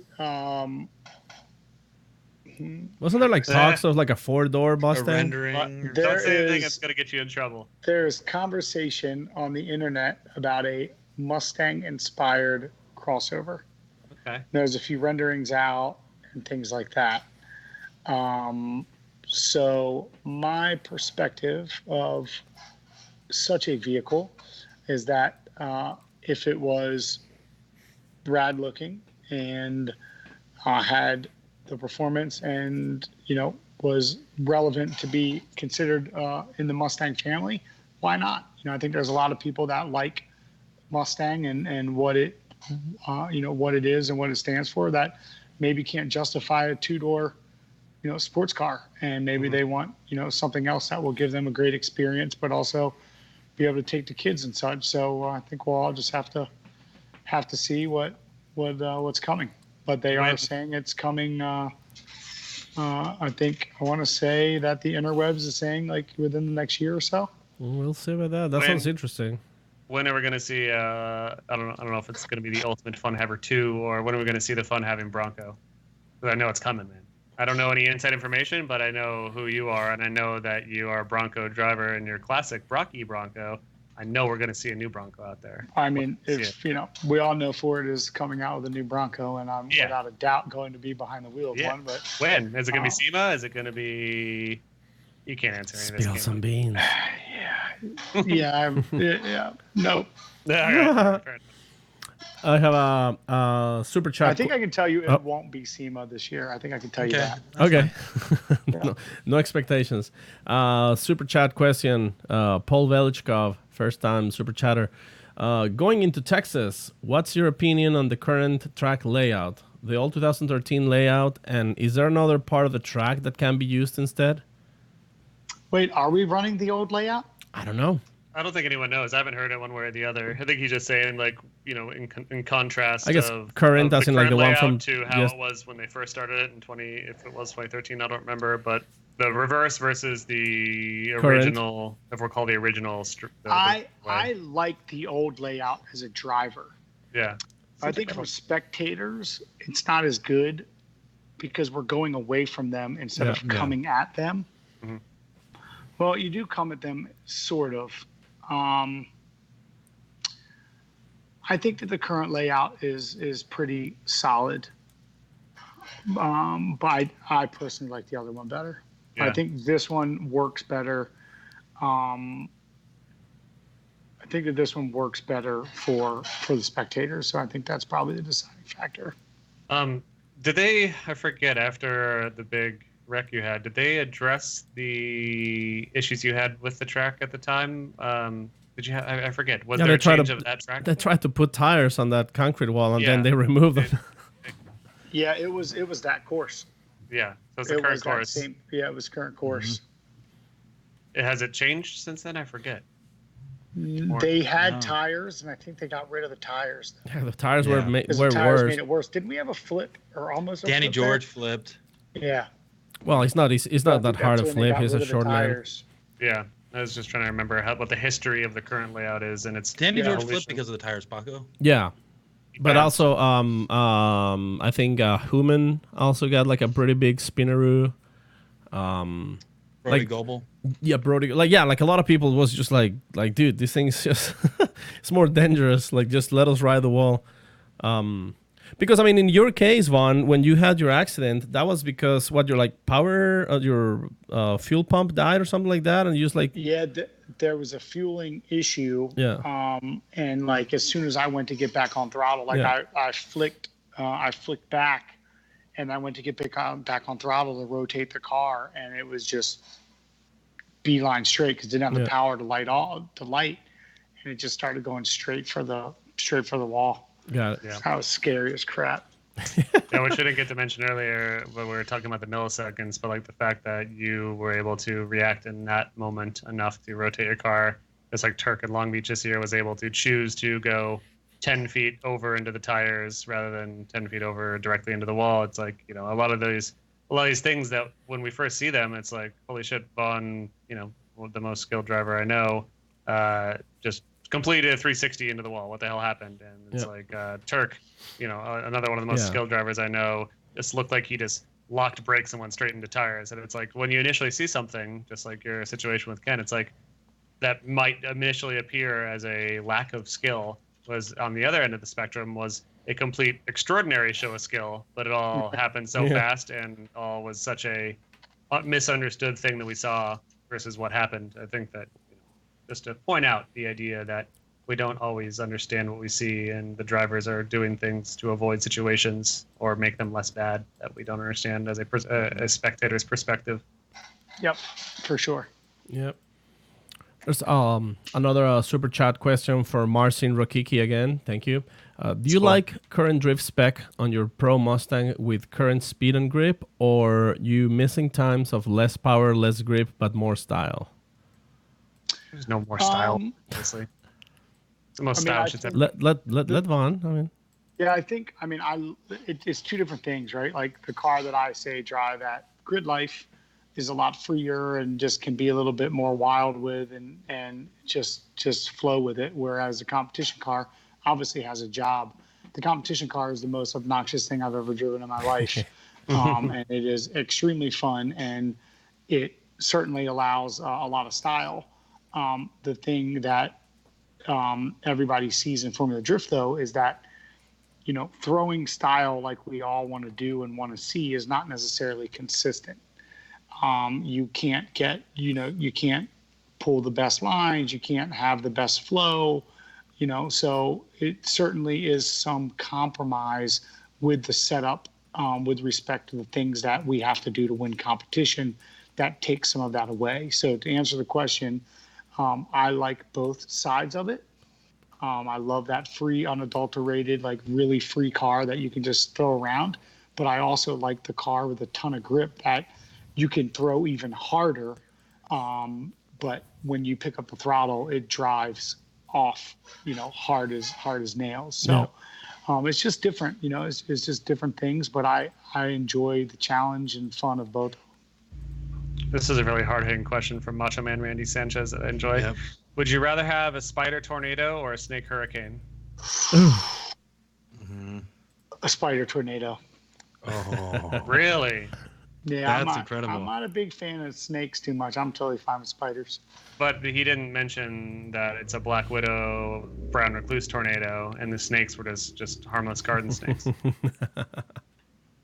No, we still down with the poison spiders? They won't bite me. I just won't mess with them. They'll like my energy and we'll be good. All right. Wow. Getting holistic in here. Alika80 says, what other motorsports do you want to get involved in the future? King of Hammers is great, but I'd personally like to see you in a short course truck. Aloha. Shaka.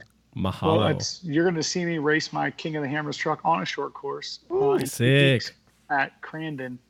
So Awesome. I'm going to go race Crandon the weekend after Gridlife, which I actually just made the decision today and just registered today, actually. Nice. But Awesome. yeah, so you'll see me race a short course truck. I don't have any other right now, anything more that I plan on doing at this juncture. I love drifting. I've really been enjoying Ultra 4. I like the challenge of Ultra 4 with respect to short course and gnarly obstacles, like all in one, as well as desert.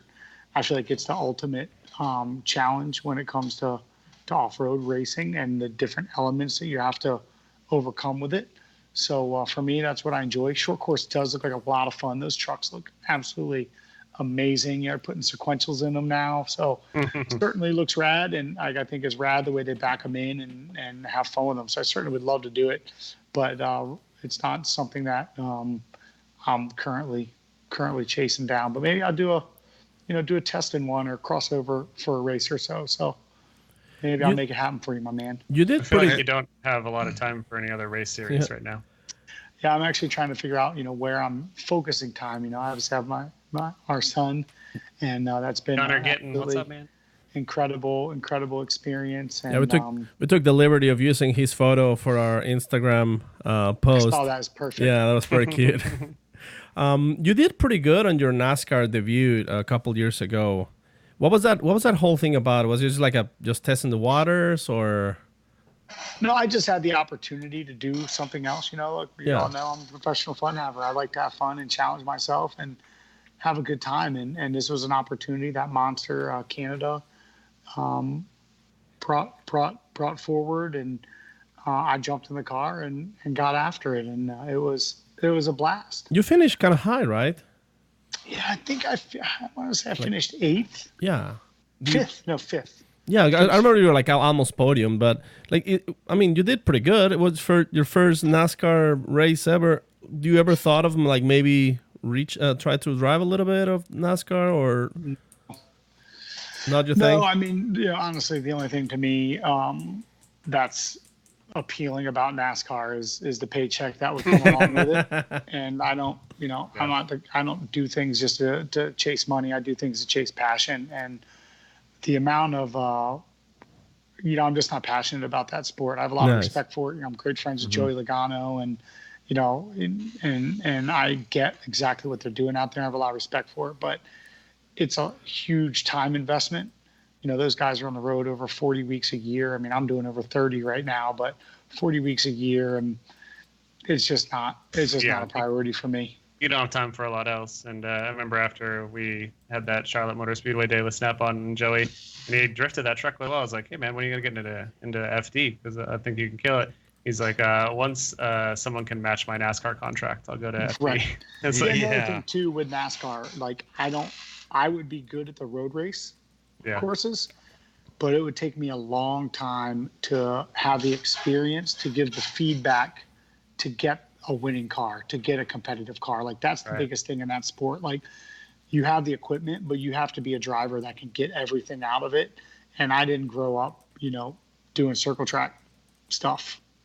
I grew up racing motocross and skateboarding and riding BMX and 100-spoke lowrider cars. 100-spoke lowriders with Daytons and hydraulics, and skateboards in the trunk. Yeah. I got one question. This is from DJ Papulo. Okay. When you retire from drifting, will somebody take your place? And then I'm going to change it up a little bit. Do you ever consider yourself in the future being a team owner instead of a driver? Yeah, I think certainly, I love drifting, and I also love like the Chelsea, working with Chelsea has been great. Not only has been a great addition to the team, but it's been awesome to be a part of his rise and helping him get to the next level and achieve his goals. So for me, that's a very fulfilling thing and something that I certainly would want to, replicate when the time comes. We've even considered a third car now while I'm even still behind the wheel. But I haven't decided. Or he's making faces. How often or how much longer I'm going to compete. I'm still enjoying it. I'm still having fun, but I'm always assessing priorities and things that make the most sense, big picture for me. But I think, I like to think always, Team RTR will have a program out there, and we'll have some great drivers that are exciting and fun to watch, and we'll be helping people achieve their goals, and that's a lot of that is the driving force of all of this for me. That's awesome, dude. Two more questions in a super chat. Real quick from Dropagear 7, really important question here. Does Lightning McQueen have car insurance or health insurance? Huh. Is this real world, or are we talking Cars World? Of course, this Cars World, which is the real world. real world. I mean, yeah. Yeah, I'm going to say he has health insurance. And then follow-up question from Charles. And Charles says, how do the cars from the movie Cars reproduce? Ooh.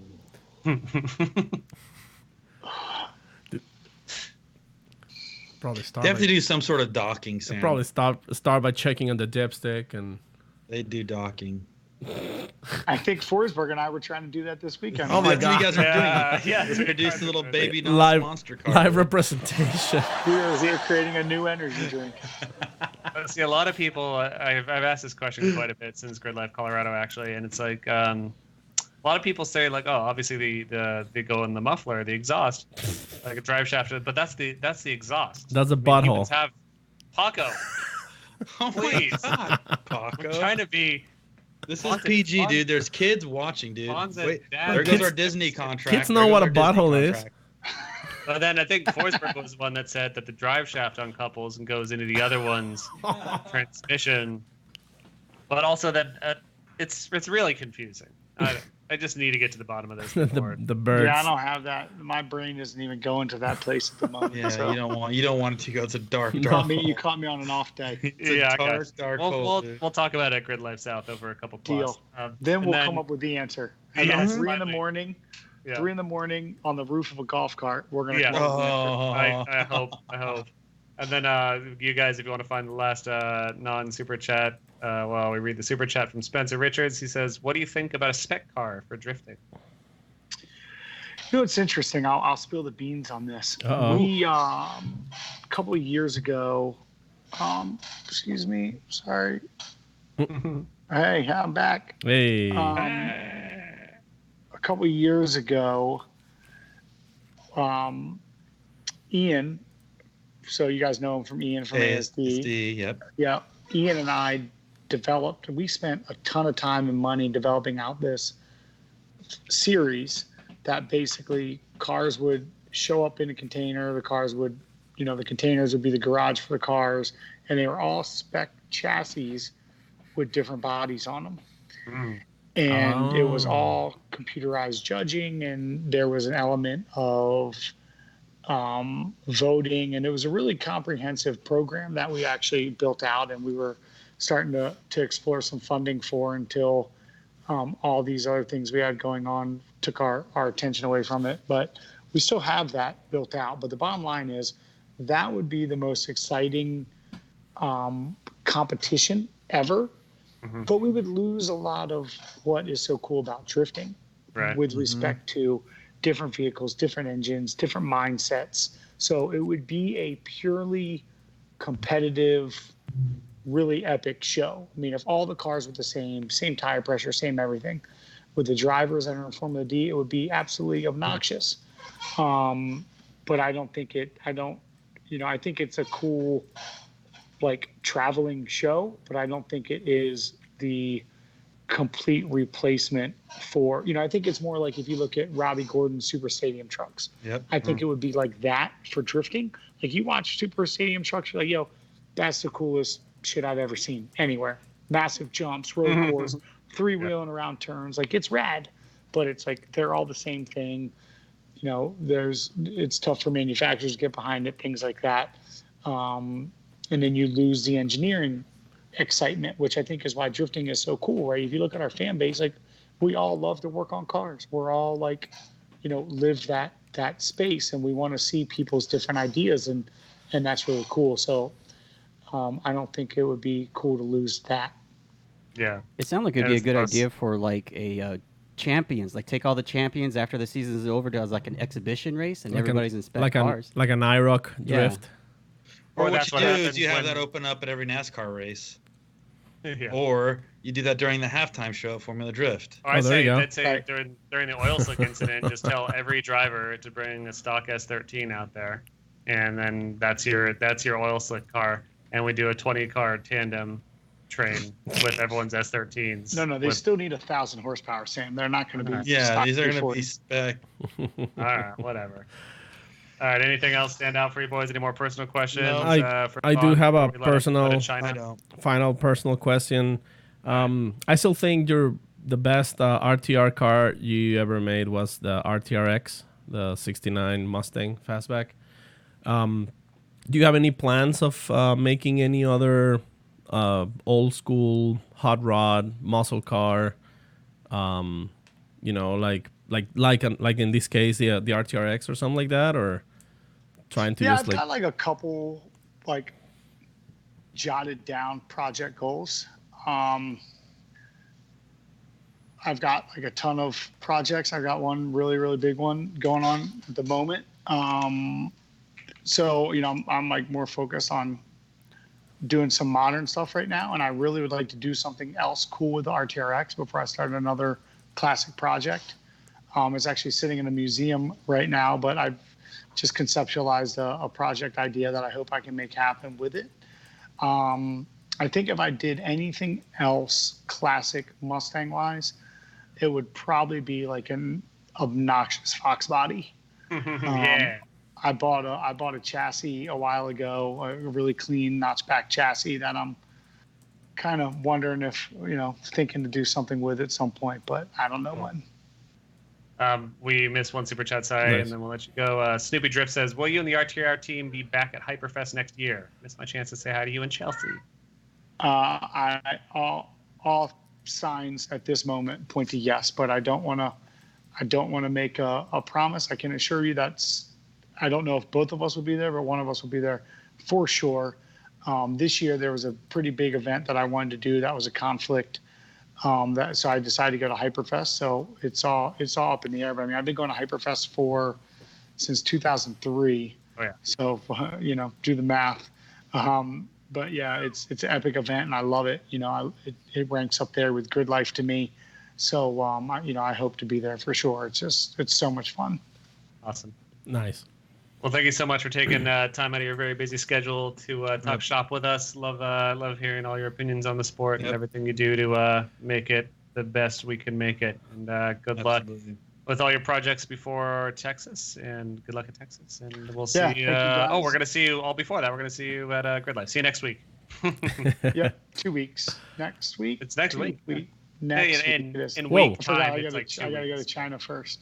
Yeah, right. So I'll see you. I'll see you guys there. Corey, you bringing Okay. your hot rod out? I'm going to be ready, buddy. You gonna be I'm wearing hoping to your get some tassels? runs in.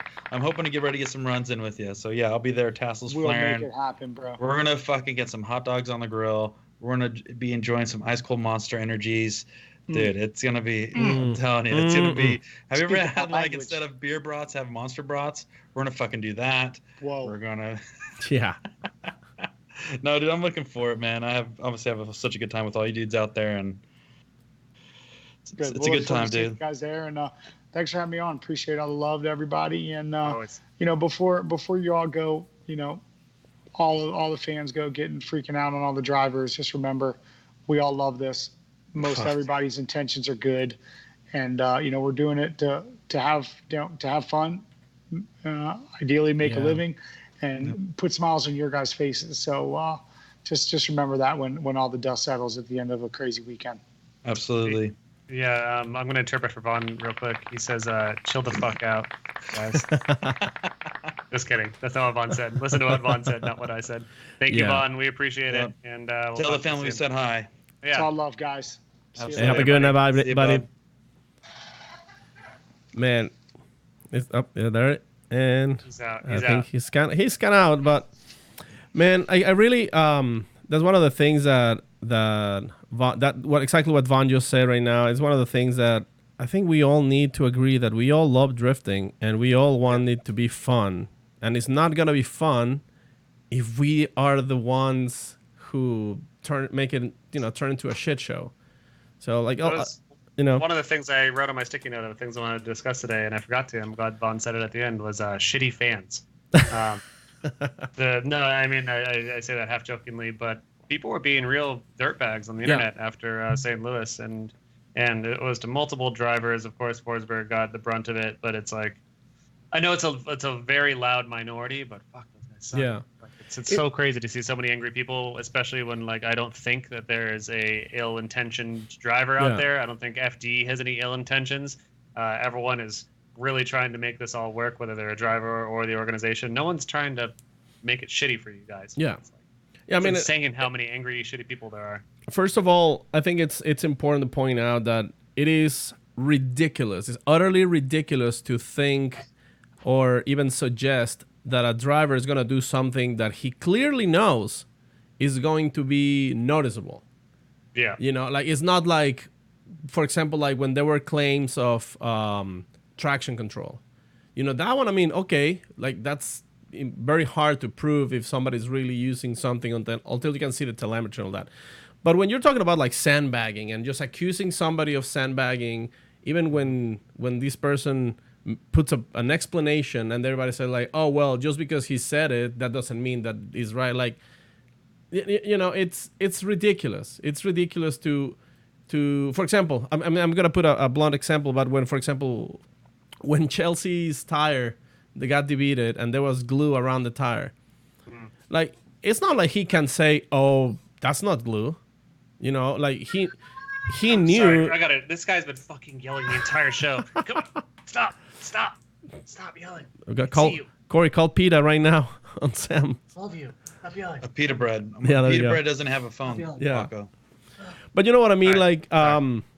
Like, you know, like when you do something like that, I mean, you were like, well, you know, if somebody gets to see the tire, is going to see the glue. I get it. I'm willing to run the risk, you know, of getting caught. And, you know, he got caught, and I don't know. I can't remember what were the repercussions of that. But when something like that, like, you know, like doing something dirty, like, let me just try to get this guy to wreck on me. And nobody's going to notice. Nobody's going to see it. Like, That's the But stupid part. hold on, isn't that the most incredible thing about the sport is people are always looking to change and bend the rules because that's what it's take.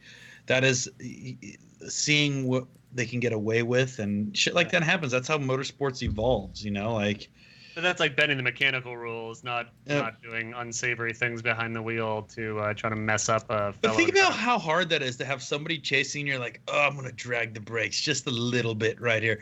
Oh, it fucking worked. I just risked my car and my life to Yeah. brake check this guy. I to get the win. totally It's like, showed him. I don't know. Well, that was I my don't favorite think part of people realize that if somebody were to decide to brake check or overslow or do something stupid to maliciously win, they're actually risking their cars and their potential win Yeah. if their plan fails. It just doesn't make Yeah, sense. and But the whatever. perfect People example. say they do it. Yeah. They say they do it. And the but- perfect example was Forsberg this weekend. I mean, he got hit to the point that he couldn't even fix his car back on time. and he couldn't even return. And like, And I love my favorite part too about the whole Forsberg related thing is all these people, like, even after he did his Instagram explanation of everything, people are like, yeah, we've been doing this for years. It's like, what the fuck what are you talking about? Like, it's insane. And unfortunately, I hate to fucking get on the Formula Derp train again, but that guy he was like doing funny, good things for a while, and then now back to immediately the fucking pitchforks, and it's like, yeah. So discouraged by the shittiness that he is causing once again in our sports. It's like, yeah, like, I mean, I get it. I get like the funny puns, like all that shit. That's fine, but you have to understand that when you rile people against somebody in particular, a specific driver. Like, yeah, it doesn't matter who the driver is, but if I go out there and say Pat Gooden is a piece of shit, which he's not, he's a beautiful baby boy, and but for some reason he has influence, not Pat Gooden, Derp, or any other bad person that is signaling with pitchforking. It's like, it doesn't matter what evidence you give, even if you give very flawed, short, incomplete evidence. There's still going to be hundreds of people going on and sending hate and bullshit, as we saw again this time, and it's like, it's real unfortunate that voice exists in our sport. That is like, we're all, I think every driver, us, and tons of other people out there in similar positions as us, like, we're all trying to make this better. And we're not trying to make it hard for anyone. And I'm a professional, I don't want to say shit talker, but I'm professional at making light of situations and goofing on people. Yeah. But, like, I'm never going to fucking pitchfork someone in such a fashion. I hate it. One thing is so mad. One thing is just to point out something funny and make fun of it, but one thing is encouraging this shittiness, and that's one of the things, like, it just been happening more and more where, like, dude, I don't even think that half of the people hating on him even watch watch the race. Oh yeah, it doesn't matter. Or they don't even hate him in reality. It's just like the internet told you, hey, you have to go hate on this guy this time. Well, at the end of the day, do you know what? We see this. We're friends with, I would say we're friends with the entire field of Formula Drift. Yeah. We see the repercussions and the messages that these dudes get. And then we see how it actually affects some of these drivers of these constant bashing, bullshitting. Some dudes take it better than others, but at the end of the day, it's like, I've personally seen at least 100 messages on some of these drivers' phones of people, just talking so much shit and threats. It's just like, yo, at the end of the day, I get it. You're passionate. You wanted your boy so-and-so to win, and he made a mistake, or somebody had a correction. It's like, get him next time, bud. We have a couple more rounds left, but it's like, shit happens, dude. When your favorite baseball team loses, you don't email the pitcher telling him he's a nerd and that he should, pack his bags and pick up football. It's just like, shit happens. And the beauty of our sport is that it is so open, though, and that there's open paddocks. Yeah. Almost every driver manages their own Instagram, and they read every comment, and a lot of them respond to every comment, which is beautiful. But it's also shitty in that every driver does read pretty much every comment. Oh, so they get when y'all being a bunch of inflammatory assholes, they see it. And like, as we saw when that dude gave the super chat question, just saying stupid shit to me, like, I don't like getting picked on, guys. I don't like being told I'm a bad. You're the king picker honor, Sam. You pick on me so much. It's different though, because you're a fat piece of shit. Well, okay, I remember that when I elbow drop you in your sleep. So here's what I'm gonna do. No, Paco, sorry, hold on a second, Corey. I'm gonna go hit the gym real hard. I'm gonna do creatine. Okay. Yeah. You know those pills at the gas station that you can take extends. over the counter? Yeah, extends. I'm gonna do that one. And no, I'm talking about the ones that have like a hologram packaging and they like buff pills, boner extends pills. Plus.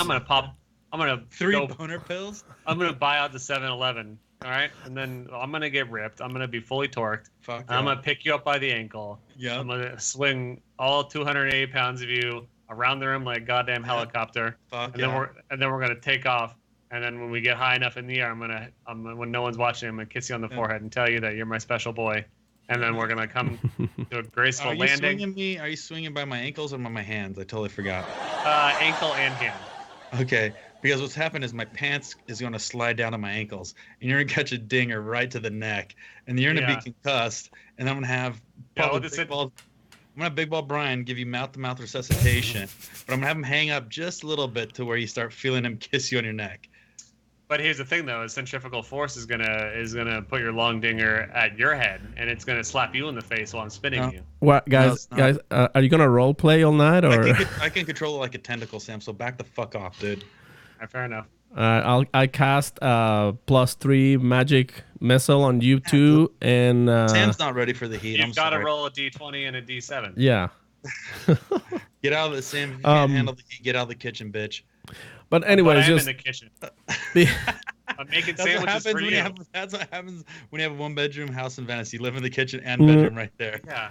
anyways, like before we leave that the whole thing about the Instagram questions and all that, Instagram comments, I think like what's gonna happen if people keep this shitty attitude is that we're gonna lose something that only drifting and offers in comparison to other big motorsports, was like actual real interaction with the actual drivers. You know, like if you comment on Joey Logano's Instagram, I mean, good luck getting a reply from him. No. Like none of those Well, dudes have a presence. Most yeah. NASCAR dudes don't even have a presence online because they don't care. Exactly. They're And in these, making their $20 million contracts every few years, and then they have no incentive to talk to the fans. Yeah, and thankfully, because drifting is young and the way it's grown up, every driver has had to be a social media dude as well, and they have incentive and they want to. and because their our sport is- publicist is the one managing their Instagram, and like, you know, who cares? So like a lot of people's making the comparison, like, oh well, you see on Instagram or like on like in NASCAR or baseball, you know, like, or football, like, yo, fuck these guys, Football. fuck you, yeah, like, I mean, Dude. those guys don't even go and read that, you know, like it's, Oh no, they read their Twitter and you can see it, especially after like a Super Bowl if like one of the Some- teams lose. yeah. Just go to the opposing team's Twitter page and you can see all the interactions. yeah, It's but pretty incredible. my point is that it's not the same because they're not like trying to answer to everybody, and like, you know, like if this keeps happening, we're just gonna lose this. We're just gonna lose Well, the one of other the biggest nicest concern things. is when larger companies see how our fans interact with the drifting community, and they see some of the fans of being too young or a joke or just a bunch of angry people. Larger companies are not going to get involved with the demographic that they're assuming they're looking to get into. It's like NASCAR, yeah, you get 30 to 60-year-old dudes who like drinking beer and smoking cigarettes and watching cars race, and some companies want that, but it's like, who wants to come over and then they go to like a Formula Drift live stream and see all the comments and be like, oh, we might have to back out on this. This is not our cup of tea. Unfortunately, I think we're kind of preaching to the choir here because I think anyone that listens this late and this long into our show is probably a pretty chill dude or dudette. Is that what you call it, dude girls? So we don't gender. I call them Catman dudes. Catman dudes. We got enough Catman dudes that listen to the show that I think all y'all are not sending hateful stuff on Instagram, but you guys can stand up to it when you see it, which I think is important. So it's like, I bet your friends aren't doing it either.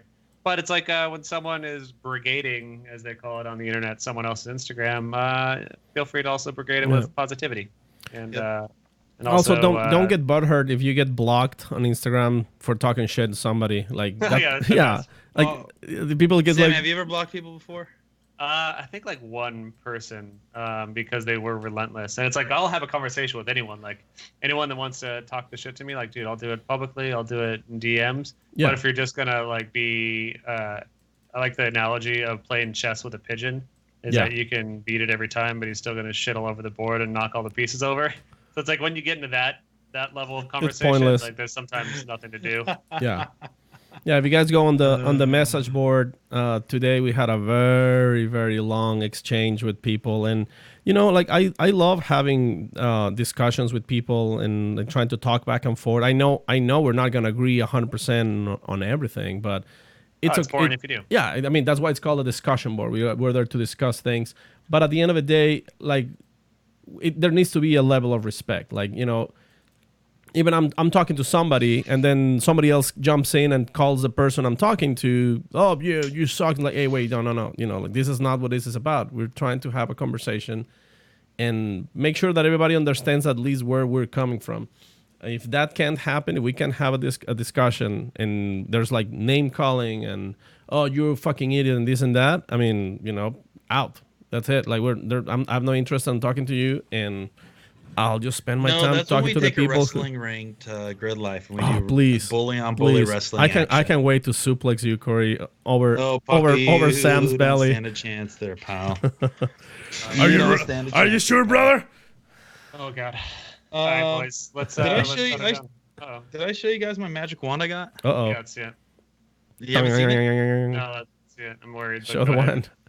one.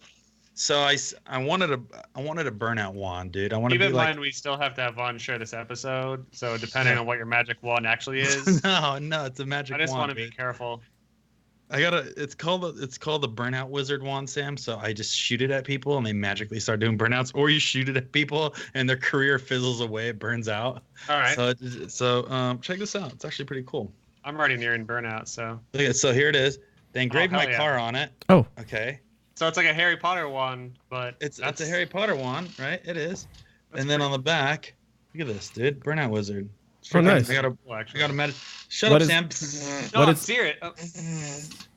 What is your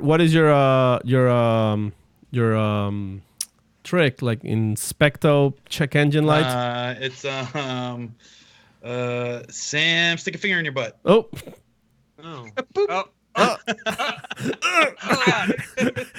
End the show. But yeah, Gridlife next week. Thank you Are you guys gonna all for bring that tuning thing in. out? Yeah, I'll bring it out, dude. This is what I'm gonna be shooting at people at Gridlife all weekend. Oh, you should be shooting at people from the window, driving, and like instead of throwing shakas out of the window, just throw magic spells at people. Dude, I'm gonna be fucking launching this at the people.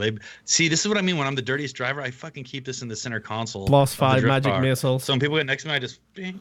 I like at Gridlife Corey, you always do at least one run during like each session of where you'll be like mid drift and like throw up a peace sign or throw up like a thumbs up. Yep. I want you to start Spider-Manning people. Dude, So as you're driving by, Yes. just give them a couple Spider-Mans. Yep. You You might would. see this out the window next Gridlife, dude. Coming down the hill to Atlanta, That'd be cool. just aiming, shooting this at the crowd. No crowd member is safe. I like that. I like that very much. Yeah. All right, guys. Thank you so much All right. to LinkECU. Thank you so much, AM Intakes. Thank you so much, Patreon. And of course, thank you, Gridlife. We're going to do a special Gridlife episode this Thursday, I believe, unless things change. But we're going to have Nick Swan, Swan Song, our favorite boy. I don't want to say favorite Gridlife boy. They're all our Oof. favorites.